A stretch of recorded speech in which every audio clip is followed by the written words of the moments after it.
Unsa ang pulong iglesia? Ang pulong iglesia gikan na sa mga Espanyol na pulong. O ang original word ni ana gikan sa Griego na ekklesia.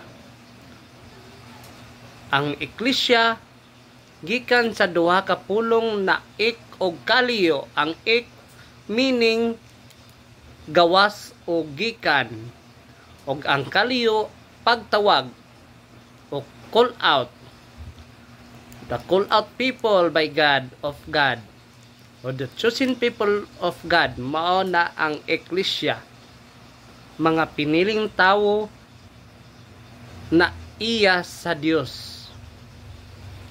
O kana gisgutan kana ni Jesucristo sa dihang nakigistorya siya ni San Pedro sa San Mateo 16:18, nagaingon siya, "Ikaw Pedro, ug ibabaw nining bato pagatukuron ko ang akong iglesia."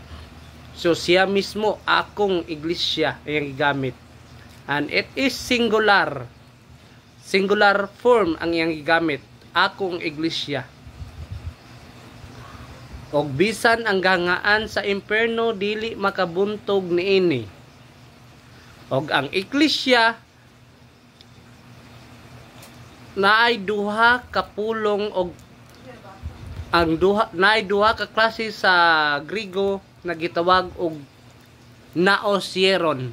Naos og hieron. Unsa ning naos? Ang naos mauni ang mga katawhan sa Dios o temple. Temple na lawas. Unsa ning hieron? Church building o structure. Church building o structure ni siya. Mao ang balay alampuanan. Sa kinatibuk-an ang iglesia o gitawag sa Bisaya na simbahan, usa kani ka komunidad na nag-iusa aron sa pagsimba o pag-alagad sa Dios. Og kani usab gisgutan kini ni Jesucristo dito sa Colosas 1:18, si Jesucristo mao ang ulo og ang lawas mao ang iglesia.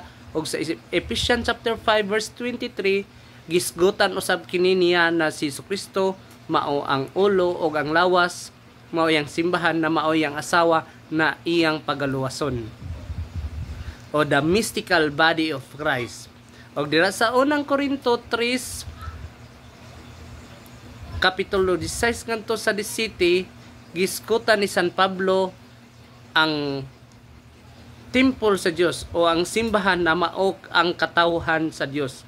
Kita mismo. Giingon ni San Pablo kung kinsa ang mulaglag sa templo sa Ginoo, pagalaglagon usab siya. Bosa mga kaigsuonan ko ni Jesucristo, atong batunan og atong limpyuhan ang templo sa Dios na mao kita ug mao ang atong kasing-kasing. So sama sa paglimpyo, sa paghugas o pagsilhig sa mga buling naming tapot niini, unsa kining mga bulinga aron malimpyuhan nato ang kaning mga bulinga, susama sa mga garbo,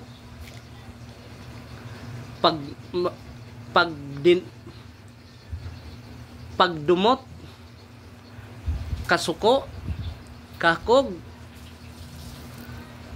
o kanang sa 7 capital sins.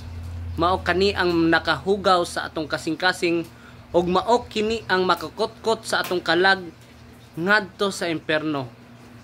Bosa atong limpyuhan aron makapuyo ang Espiritu Santo sa atong tagsa-tagsa aron maoy magamando sa atong adlaw-adlaw na bulahton. Maninguha kita, maningkamot kita sa pagbuhat sa matarong aron kita magiyahan og tultulan sa insaktong dalan og aron kita tagaan sa gasa na gitawag og kinabuhing dayon. Daghang salamat og dalaygon ang Dios sa kaytas-an.